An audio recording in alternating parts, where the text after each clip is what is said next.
ایزل جو ان کی سب سے چھوٹی بیٹی تھی، ان کے خوابوں کی سچی علمدار بنی۔ اس نے سرکاری اسکول سے میٹرک کے امتحان میں پورے صوبے بھر میں پہلی پوزیشن حاصل کی اور اس کی یہ شاندار کامیابی ایک چھوٹے سے محلے کے بڑے فخر کا باعث بن گئی۔ اس کی محنت نے اسے سرکاری کالج میں داخلہ دلوایا، جہاں اس نے نہ صرف تعلیمی میدان میں غیر معمولی کمال دکھایا بلکہ تقریری مقابلوں، ڈراموں اور دیگر ہم نصابی سرگرمیوں میں بھی اپنی قابلیت کا لوہا منوایا۔ وہ حجاب میں رہتی تھی، لیکن اس کا حجاب کبھی اس کی خود اعتمادی اور ہمت کو کم نہ کر سکا۔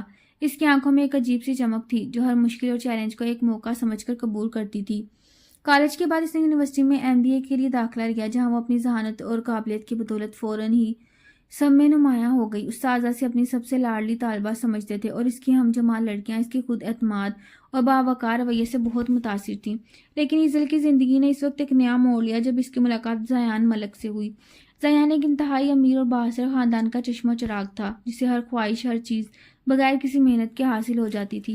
یونیورسٹی میں وہ اپنی دھاگ اور رو بٹھاتا تھا اور اس کے دوست اس کے اس مغرور رویے کی ہمیشہ تائید کرتے۔ ایک ایسا لڑکا جسے زندگی میں کبھی کسی نے نہیں کہا تھا۔ اس کا غرور اس کی شخصیت کا لازمی حصہ تھا اور وہ اسے اپنی طاقت اور شان سمجھتا تھا۔ ایک دن جب ایزل لائبریری کی طرف جا رہی تھی، زیان کے دوستوں نے اسے دیکھ کر چھیڑنا شروع کر دیا۔ انہوں نے اس کی طرف سیٹی بجائی اور اس کا مذاق اڑایا۔ ایزل نے پلٹ کر بغیر کسی خوف کے بے باکی سے جواب دیا۔ اس کی آواز میں ایک عجیب سی دھمک اور وارننگ تھی۔ کیا تمہارے گھر میں ماں بہن نہیں ہے، یا تم ان کے ساتھ بھی اس طرح کے غیر مہذب رویہ اختیار کرتے ہو؟ اس کی بات پر زیان کا دوست طیش میں آ گیا اور زیان فوراً وہاں پہنچا۔ اس نے ایزل کو آڑے ہاتھوں لیا۔ اس کی آواز میں غرور اور اکڑ بھاری تھی۔ تمہاری اتنی جرأت کیسے ہوئی میرے دوست سے اس طرح کی بدتمیزی سے بات کرنے کی؟ ایزل نے اسے بھی دو ٹوک اور بے خوف جواب دیا۔ اس کی آنکھوں میں جیسے غصے کی چنگاریاں تھیں۔ 2 ٹکے کا انسان وہ ہوتا ہے جو عورت کی عزت و احترام نہیں کرتا۔ تم تو شاید 1 ٹکے کے بھی لائق نہیں ہو۔ زیان کے متکبر مزاج کو یہ توہین برداشت نہ ہوئی۔ اس نے ایزل کو توہین امیز باتیں کہیں۔ اس کی آواز میں ایک عجیب سی صفاقی تھی۔ تم جیسا کو تو ہم چند سکوں کے بدلے خرید لیتے ہیں۔ ایزل نے غصے میں آ کر اس کے منہ پر ایک زوردار تھپڑ مار دیا۔ اس کی آواز اس وقت سب سے بلند تھی۔ اپنے گھر کی گندی کہانیاں مجھے مت سناؤ، ہم تم جیسوں کے منہ پر تھوکتے بھی نہیں ہیں۔ یہ کہہ کر وہ وہاں سے چلی گئی۔ زیان کی آنکھوں میں غصے اور انتقام کی چنگاریاں لیے اسے گھورتا رہا۔ اس نے ہر صورت میں اپنی اور اس شدید بے عزتی کا بدلہ لینے کی ٹھان لی تھی۔ یہ سارا واقعہ یونیورسٹی میں جنگل کی آگ کی طرح ہر طرف پھیل گیا۔ زیان کے لیے ذلت انتہائی ناقابل برداشت تھی۔ اس کے دوست نے اسے چھیڑنا اور اس کا مذاق اڑانا شروع کر دیا اور اس کے مخالف گروپ نے اسے تانے دینے شروع کر دیے۔ زیان نے اس سب کا بدلہ لینے کا پختہ ارادہ کر لیا۔ اس نے اپنے دوستوں سے کہا اور اس کی آواز میں ایک عجیب سی سرد مہری اور تلخی تھی، بس 4 مہینے صبر کرو، اس لڑکی کو ایک ایسی سزا دوں گا کہ وہ ساری زندگی یہ واقعہ کبھی بھول نہیں پائے گی۔ 4 مہینے تیزی سے گزر گئے اور ایزل یونیورسٹی میں اپنی محنت اور بھرپور خود اعتمادی کی وجہ سے اور بھی زیادہ مشہور ہو چکی تھی۔ وہ لڑکوں سے کم بات کرتی تھی اور اس کی دوستی صرف چند سہیلیوں تک محدود تھی۔ اس کا یہ خوددار رویہ زیان کو اور زیادہ کاٹتا اور چبھتا تھا۔ فائنل پارٹی کے دن جب ایزل گھر جا رہی تھی، زیان نے اپنے دوستوں کے ساتھ مل کر اسے اغوا کر لیا اور اسے شہر سے باہر ایک ویران فاروق فارم ہاؤس میں لے گیا۔ اس دن تو بڑی اکڑ دکھا رہی تھی نا تم، اب بولو، میرے سامنے کام کیوں رہی ہو؟ کہاں گئی تمہاری ساری خود اعتمادی؟ بولو۔ وہ اس کا منہ اپنے ہاتھوں میں دبوچے شدید حقارت سے بولا۔ ایزل اندر تک لرز کر رہ گئی۔ اسے یہ بالکل بھی امید نہیں تھی کہ زیان اپنے غرور کا بدلہ لینے کے لیے اس حد تک گر سکتا ہے کہ وہ اسے اغوا کر ہی لے گا۔ آج میں تمہارا وہ حشر کروں گا کہ تم کبھی سر اٹھا کر چل نہیں سکو گی۔ میں تمہیں تمہاری اوقات اچھی طرح سے سمجھاؤں گا۔ آج ایزل کی بولتی مکمل طور پر بند ہو گئی تھی۔ اگر آج اس کی عزت پر کوئی آنچ آئی تو وہ واقعی اپنی پوری زندگی کسی کو منہ دکھانے کے قابل نہ رہے گی۔ اس کی آنکھوں کے سامنے اپنے غریب ماں باپ کا چہرہ آیا جو اسے فخر اور محبت سے دیکھتے تھے۔ آج کے بعد شاید وہ اسے ایسے نہ دیکھ سکیں۔ تم مجھے ہاتھ بھی مت لگانا ورنہ میں اپنی جان لے لوں گی اور اس کی ذمہ داری صرف تم پر ہوگی۔ ایزل نے لرزتی ہوئی آواز میں اسے دھمکی دی تو زیان نے ایک زوردار کہکا لگا کر ہنسا۔ ارے واہ، رسی جل گئی مگر بل نہیں گیا۔ میں دیکھتا ہوں آج میرے عزائم سے کون روکتا ہے۔ اب تمہارے 2 ہی راستے ہیں، یا تو میرے ساتھ نکاح کر لو یا پھر ایسے ہی کام چلا لیتے ہیں۔ ویسے مجھے تو کوئی فرق نہیں پڑتا، میں صرف 1 رات کے لیے تمہیں اپنا نام دوں گا اور پھر تم اس رات کے بدلے باہر ہر رات ایک سوچو گی کہ تم نے کس سے پنگا لیا تھا۔ تم میرا نام کبھی نہیں بھولو گی، مرتے دم تک۔ یہ رات تمہیں اذیت دے گی۔ یہ کہہ کر وہ انتہائی صفاقی سے کمرے سے باہر چلا گیا۔ ایزل کو ہر جانب صرف تاریکی ہی تاریکی نظر آ رہی تھی۔ کیا واقعی وہ یہ سب کچھ کر گزرے گا؟ ایزل نے بھرپور مزاحمت کی۔ اس کی آواز میں شدید درد اور غصہ تھا۔ میں تم سے کبھی نکاح نہیں کروں گی، تم سے شادی کرنے سے بہتر کہ میں مر جاؤں۔ وہ منہ میں بڑبڑائی، مگر نکاح وہ اندر داخل ہو چکے تھے۔ اس کے پاس کوئی بھی راستہ باقی نہیں بچا تھا۔ اگر وہ یہ نکاح نہ کرتی تو وہ گھٹیا اور ظالم انسان اسے رون ڈالتا۔ زیان کے دل میں ذرا بھی رحم نہیں تھا۔ نکاح کے بعد بھی اس نے ایزل کو بیوی کا درجہ دیا، نہیں دیا، بلکہ اس کے دماغ پر تو صرف انتقام کا جنون سوار تھا۔ وہ تڑپتی رہی، اس کے آگے ہاتھ جوڑتی رہی، اپنی عزت نفس پر پیر رکھ کر گڑ گڑائی، مگر اس نے ایزل کو جسمانی اور روحانی اذیت دی، اس کی روح کو بری طرح زخمی کر دیا۔ جب ایزل کو ہوش آیا، وہ خود کو ایک بند کمرے میں پایا۔ وہ چلائی، دروازہ پیٹا، لیکن باہر مکمل سناٹا تھا۔ اس کا دل اپنے والدین کی حالت کے لیے تڑپ رہا تھا۔ زیان نے اس سے کہا،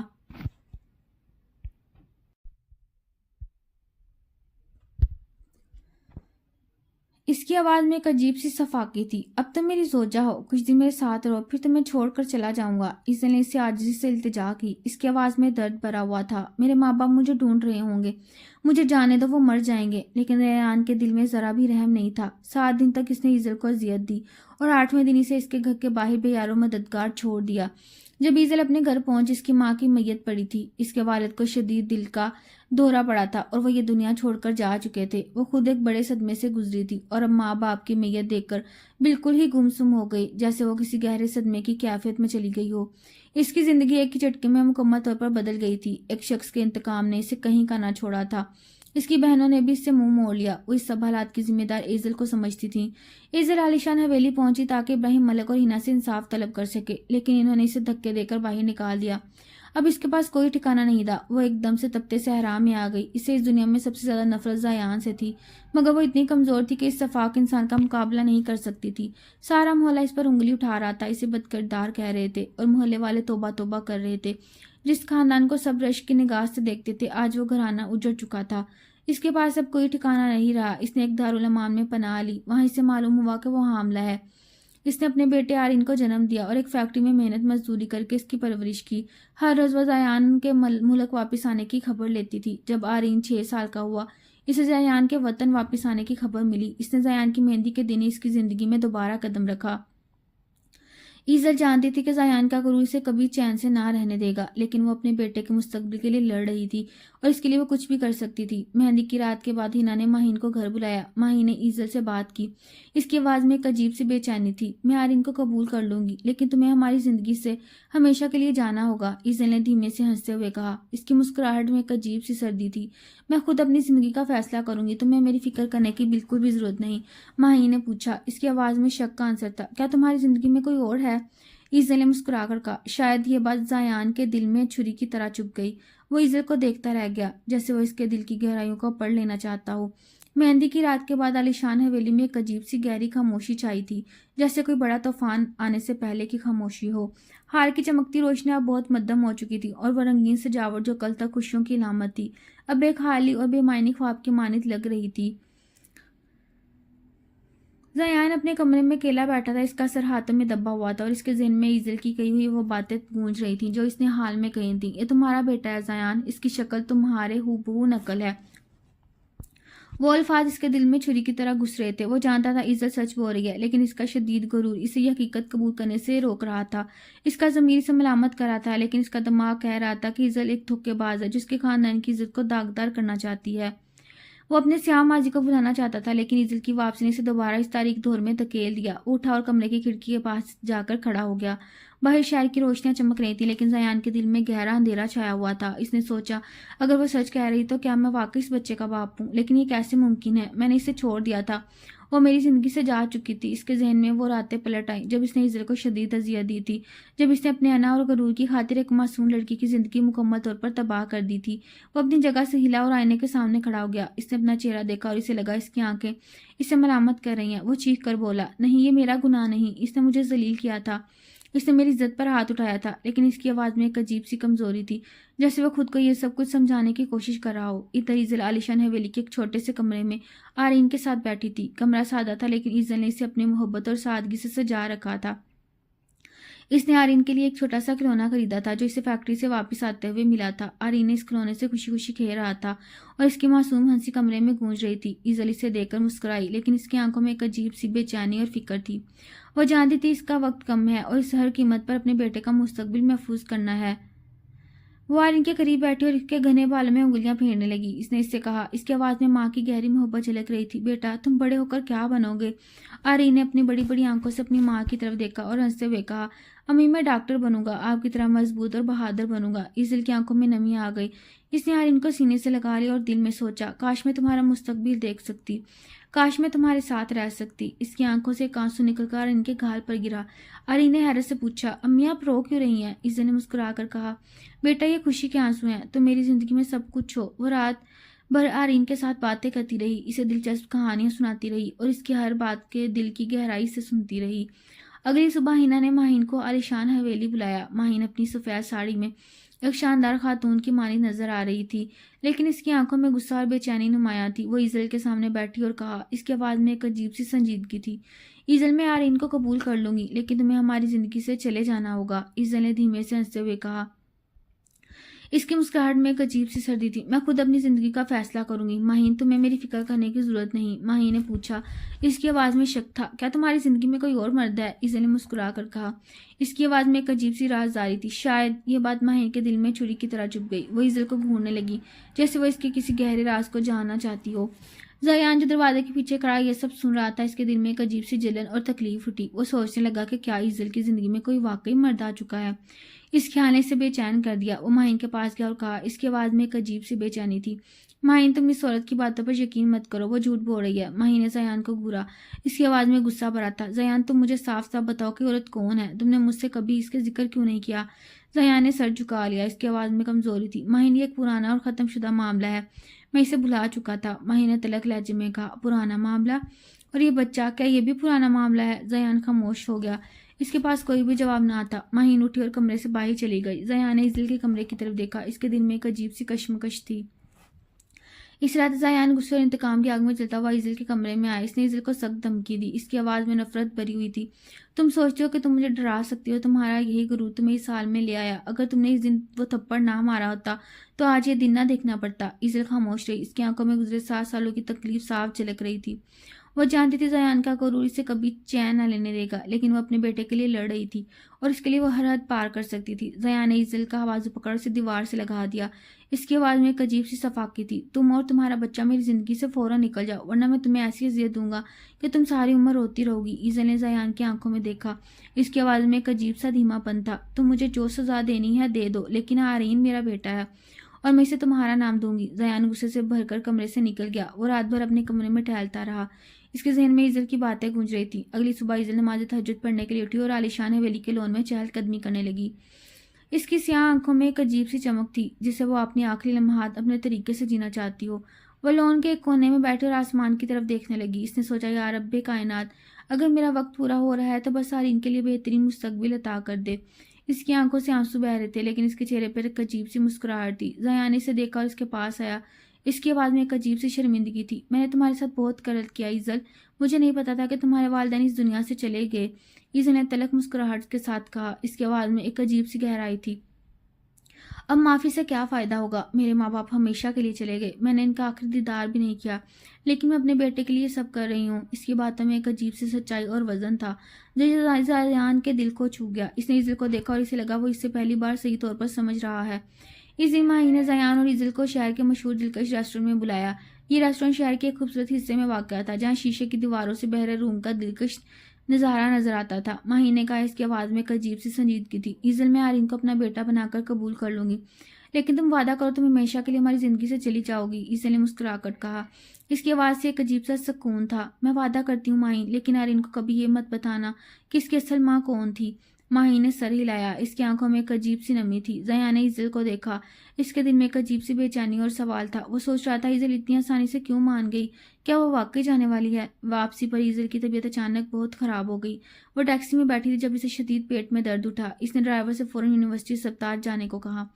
جب وہ وہاں پہنچی تو اس کے دوست رانیہ، جو وہیں نرس تھی، اسے فوراً ڈاکٹر کے پاس لے گئی۔ رانیہ ایزل کی واحد دوست تھی جو اس کے دارالعلوم دنوں سے اس کے ساتھ رہی۔ ڈاکٹر نے ایزل کا مکمل معائنہ کیا اور کہا، اس کی آواز میں ایک عجیب سی سنجیدگی تھی،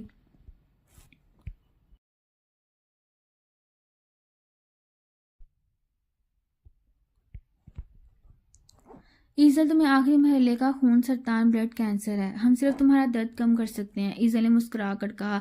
اس کی آواز میں ایک عجیب سا سکون تھا۔ میں اپنے بیٹے کے لیے جینا چاہتی تھی، لیکن شاید قدرت کا فیصلہ کچھ اور ہے۔ رانیہ نے ایزل کا ہاتھ پکڑا اور شدت سے رو پڑی۔ اس نے کہا، ایزل تم کیوں اتنی مضبوط ہو، تم کیوں ہار نہیں مانتی؟ ایزل نے دھیمے سے ہنستے ہوئے کہا، رانیہ میں اپنے بیٹے کے لیے لڑ رہی ہوں، جب تک میری سانس ہے میں اس کے بہتر مستقبل کے لیے لڑوں گی۔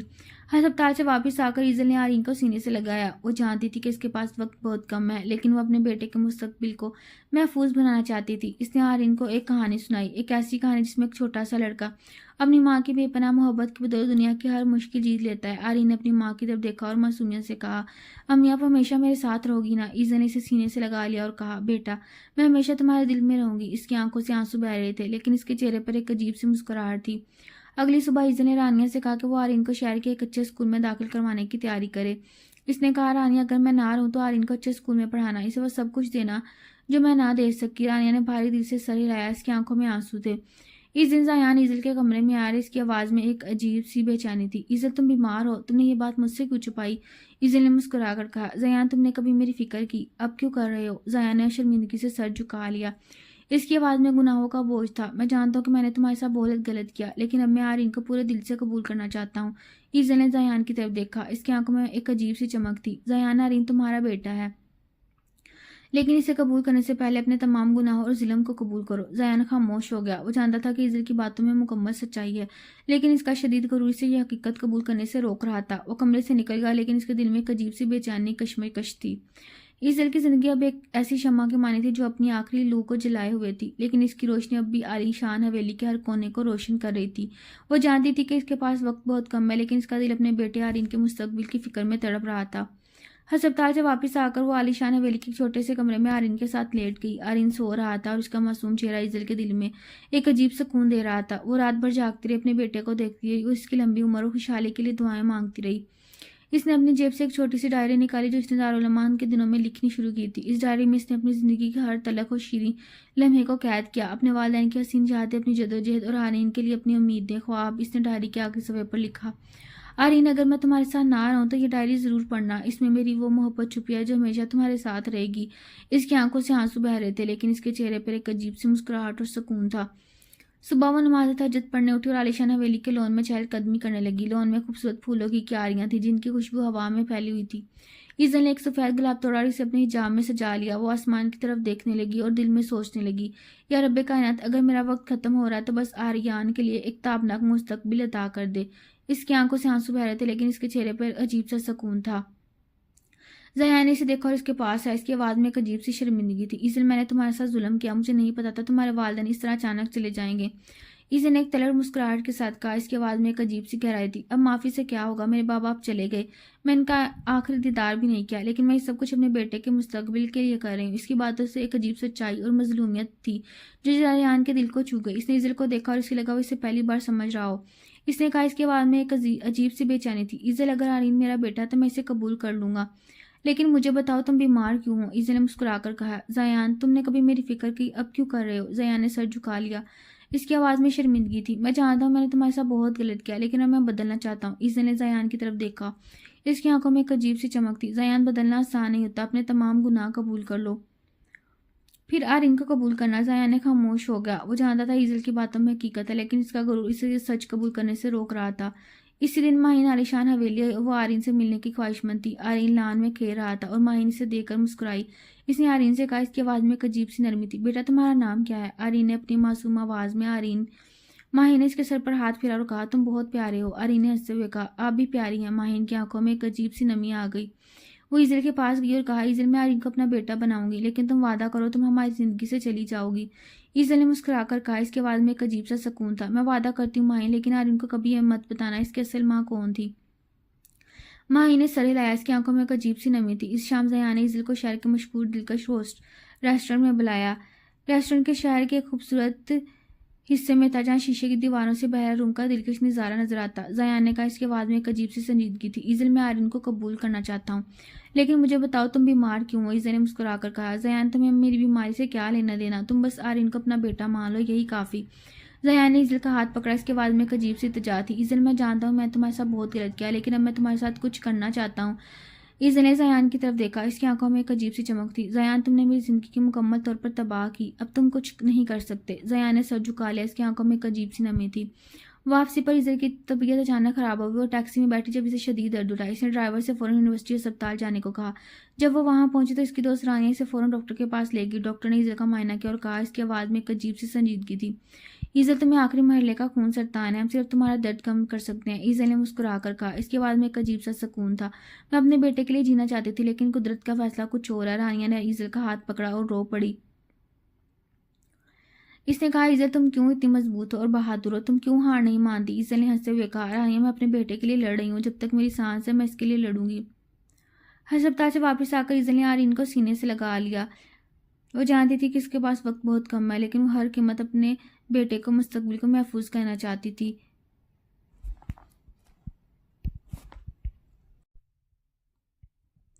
مہندی کی رات جب زیان کا نکاح ہونے والا تھا، اسے اچانک ایزل کے بغیر جینے کا خیال شدید اذیت دینے لگا۔ وہ تقریب چھوڑ کر ایزل کے پاس عالیشان حویلی واپس آیا۔ کمرے میں ایزل زمین پر پڑی تھی، اس کے ناک اور منہ سے خون بہہ رہا تھا۔ زیان تڑپ کر اس کی طرف بڑھا، اس کی آواز میں درد تھا۔ ایزل، یہ کیا ہوا؟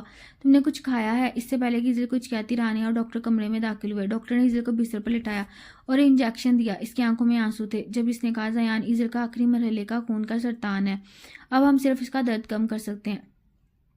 زیان نے بے یقینی سے ڈاکٹر کو دیکھا، پھر اپنے بال نوچ کر بلک بلک کر رو پڑا۔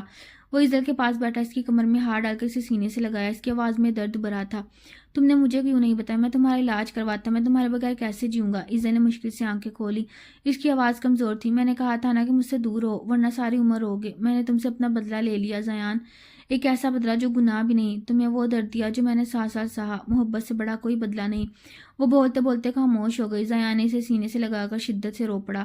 ایزل کی میت کو اس کے محلے لے جایا گیا۔ زیان نے سب کے سامنے اعتراف کیا کہ ایزل نے اپنے والدین کا مان نہیں توڑا، بلکہ اس نے ہر ستم کو خاموشی سے سہا اور اس کی بہنیں تڑپ کر رو پڑیں۔ جنازے کے بعد زیان نے ایزل کو لکھا ہوا آخری خط پڑھا، زیان ملک، جب تم یہ خط پڑھو گے میں تم سے بہت دور جا چکی ہوں گی، میں تم سے کبھی محبت نہیں کر سکتی تھی۔ آرین کو کبھی اپنے جیسا مغرور اور ظالم مت بنانا، اسے سچی محبت دینا، اگر ماہین آرین کی ماں بننا چاہے تو اسے پورے دل سے قبول کر لینا، میں نے سب کو معاف کر دیا، فقط ایزل۔ زیان نے آرین کو سینے سے لگا لیا۔ کچھ دن بعد اس کا ماہین سے سادگی سے نکاح ہو گیا۔ انہیں ایک بیٹی ہوئی جس کا نام انہوں نے ایزل رکھا۔ ہر روز وہ زیان ایزل کے قبر پر جاتا، اس سے باتیں کرتا اور آخرت میں اس کے ساتھ ملنے کی دعا مانگتا اور اپنے گناہوں کی معافی طلب کرتا۔